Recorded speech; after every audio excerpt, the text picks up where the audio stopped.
1 second, I'm getting a call. Hey, what's up, Kanye? Wait, you said who's in Paris? Huh. Good for them. Hi, I'm Joel. And I cannot express how much I miss Chick-fil-A. For those of you who don't know, I recently moved to the biggest city in the world, Tokyo, Japan. For this, I was in Virginia, Texas, Abu Dhabi, New Mexico. I think that's it. All I've heard is, fuck, dude, must be living it up. Having new experiences, meeting new people, etc. Etc.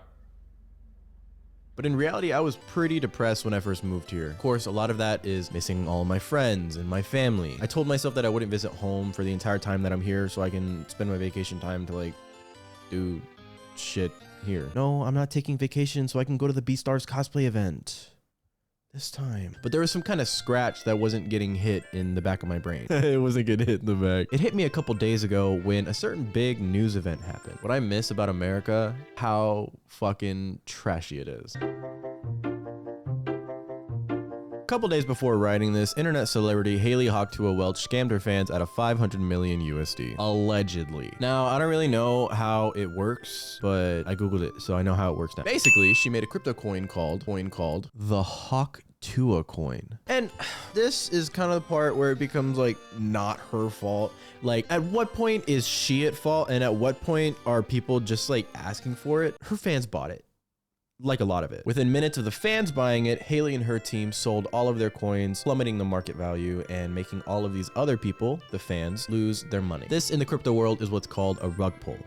Let me just put this out there. Jake Paul's production company, Better Media, produces the award-winning Talk to a podcast. Do you hawk to? Actually, yeah. And I think it stands to mention that his brother, I've made a severe and continuous lapse in my judgment. himself, has also gotten in trouble for having a crypto scam. Coincidence? I think not. Are scams inherently an American thing? No. I mean, my cousin, the Nigerian Prince Jabari the Generous, told me about people from his country using his name to scam me out of money. That's why I only send him my savings instead of those scammers or American banks that are crooked. But I haven't personally heard of scams that are this prevalent or to this caliber in other countries that I've been to. One scam I've seen often is on Facebook Marketplace. There are a lot of times when I'm on there looking for camera gear or furniture, and when I message to get more info on the product, that's when they ask me to send a deposit before I even see it. Something else I've seen as a 23-year-old single dude are Tinder OnlyFans scams. Sometimes I and other people I know will fucking shoot for the stars and swipe on the 10 that we don't expect to swipe back until she do. Chat them up a bit, have a good conversation, maybe flirt a little, and then when you ask for their snap, bam. Want to see my titties? Usually there's some lame excuse like I don't feel safe talking on Snap, add me on OnlyFans so I know you're serious, or fucking some other dumb shit. That's not even mentioning the common stories of catfishes. Something so prevalent that a TV show of the same name has gone on for 247 episodes, had 2 spin-offs, and 5 different international versions. Shout out to the fact that MGK is in the same world as that one chick who thought she was dating Chris Brown for like 3 years without having met him. MLMs, credit card skimming, phishing, grandma giving away that sweet credit card info to the guy on the phone that said he can fix the virus on her computer. All things that are prevalent in the everyday life of an American, and something that I wouldn't be surprised if you, as a viewer, have also experienced, or at least know someone who has. Scams are, you know, not very nice.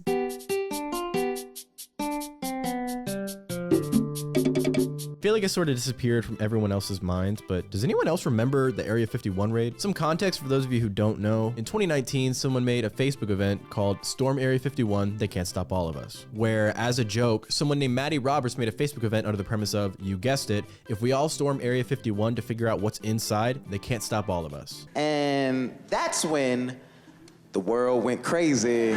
As is the nature of the internet, when the right person saw it, it ended up getting shared and turning into a big meme. It eventually grew to a point where 1.5 million people said that they were interested and 2 million people said that they were actually gonna go. I mean, 150 people showed up, but it's the thought that counts. A charming little quirky quirk that I miss is the unseriousness of this place called the Land of Opportunity. I think the existence of Florida itself is proof of enough of this. Now, recently, I gotta be honest, I lost my father. He's not dead, he just moved to Tampa. Crazy shit happens there all the time. One article I looked at says, Florida woman drops pants, licks man, and dances naked in Waffle House parking lot. Now, I don't know what the fuck a Dakota is or why we have 2 of them, but if you ask any American where Florida is, they're gonna point at the little ding dong located right here. Same for New York. When my people aren't wrestling alligators or eating their own skin after taking bath salts, they're buying a Big Mac for $15. I don't know, Broadway? New York is its own beast in and of itself. It's known for its ripe culture, beautiful architecture, Lavalier, guy standing in the street playing the guitar in his tidy whities. Oh, Robert Burke, the man you are. If you talk on the train here in Japan, you're a piece of shit, everyone hates you, and you should go kill yourself. But in good old New York, I got a dude on Reddit talking about a girl giving head on a half-empty train. Half empty, or half full if you're an optimist. It's hard to summarize the American experience, why certain places are certain ways, why we all collectively agree to do certain bits. But I have found exactly 3 things that all Americans can agree on. The French suck, making fun of Elon is really entertaining, and fuck health insurance companies.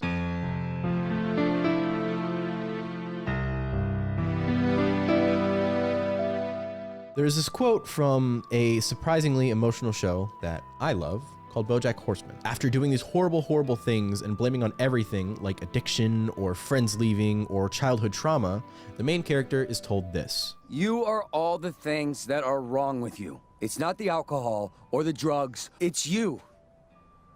All right? It's you. And I feel like that's a good summary of how I feel about this place that I call home. I don't like the bad shit related to it, but it is what it is, and honestly, I'm kind of used to it in a weird and fucked up way. It's easy to focus on these bad things because it makes a good news article, it makes a good TikTok, but I feel like after the jokes, I should highlight a little bit of the positive. After the tragedy of September 11, 2001, there was this collective unification of the American people. Some were mad, some grieved, and some were in shock and didn't know what to do.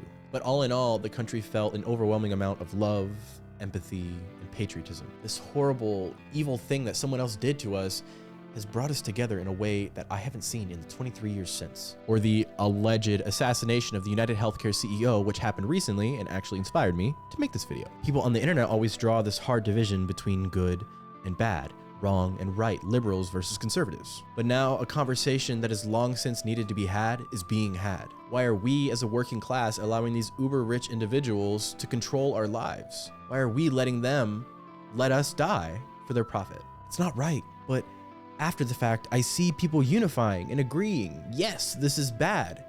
What can we do about it? Horrible segue, but let me talk about something that I love to talk about.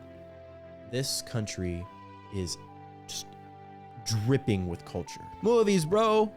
Movies. There are very few places in the world that come close to the quality, storytelling, and outreach that America has with Hollywood. Shout out Bollywood and especially J-Films, which is where we get anime out of. And you can't forget about the music industry, where some of the largest musicians of all time are coming from America, with the biggest contender being the UK with bands like Queen, the Beatles, etc. Etc.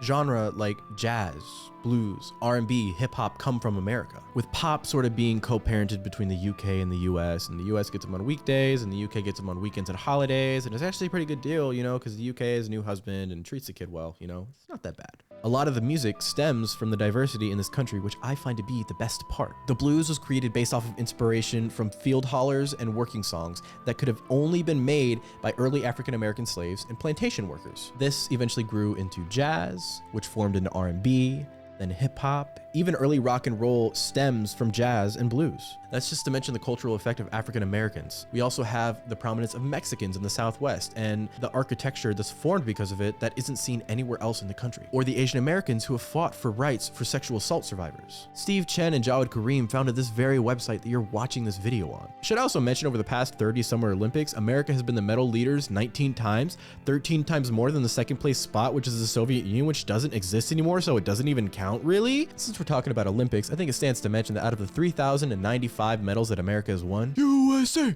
1,219 of them are damn fine, genuine, grade A certified 24 karat magic NEA. I miss being drunk at 2 a.m. and seeing a fight in the middle of the Waffle House. I miss having a 5-year-old tell me that they fucked my mom in a Valorant lobby and then I proceed to frag over them because I'm a god tier gamer and they're fucking trash. Get wrecked. And most importantly, I miss American junk food. Because with microplastics, I probably already have cancer, so I might as well go out while tasting that sweet, sweet red dye 40.